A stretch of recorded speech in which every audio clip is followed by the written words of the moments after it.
Asiatic lily বা lilium গাছে ফুল হয়ে যাওয়ার পর আমরা সেই গাছটার তুলে বাল্বটাকে স্টোর করে রাখি, কিন্তু দেখবেন আপনার বাল্ব ফুল হয়ে যাওয়ার পর যদি গাছটিকে সেই অবস্থাতেই রেখে দেন, দেখুন এইখানে আমার আগের বছরে ফুল হয়েছিল, আমি গাছটিকে তুলিনি গো, এইভাবেই রেখে দিয়েছিলাম, প্রয়োজনীয় জল দিয়ে এইভাবেই রেখে দিয়েছিলাম।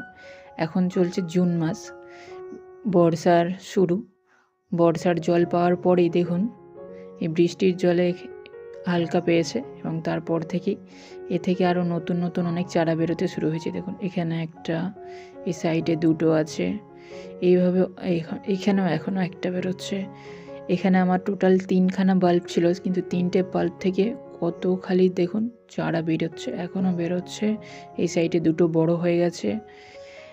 এইভাবে যদি আপনারাও আপনাদের এশিয়াটিক লিলির বাল্ব তুলে স্টোর না করে যদি আপনারা এইভাবেই মাটিতে রাখেন এবং তাতে পর্যাপ্ত জল দিয়ে রাখেন, তাহলে কিন্তু দেখবেন আপনারও এইভাবে বাল্ব মাল্টিপ্লাই হতে থাকবে। তবে বর্ষার জল যাতে একেবারে অতিরিক্ত পরিমাণে না পাই সেই দিকে একটু ধ্যান দিতে হবে, নইলে পরে বাল্বগুলো আবার খারাপ হয়ে যাবে।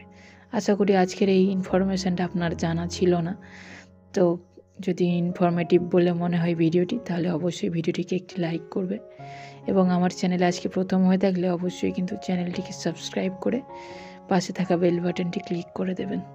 সম্পূর্ণ ভিডিওটি দেখার জন্য আপনাকে অসংখ্য অসংখ্য ধন্যবাদ।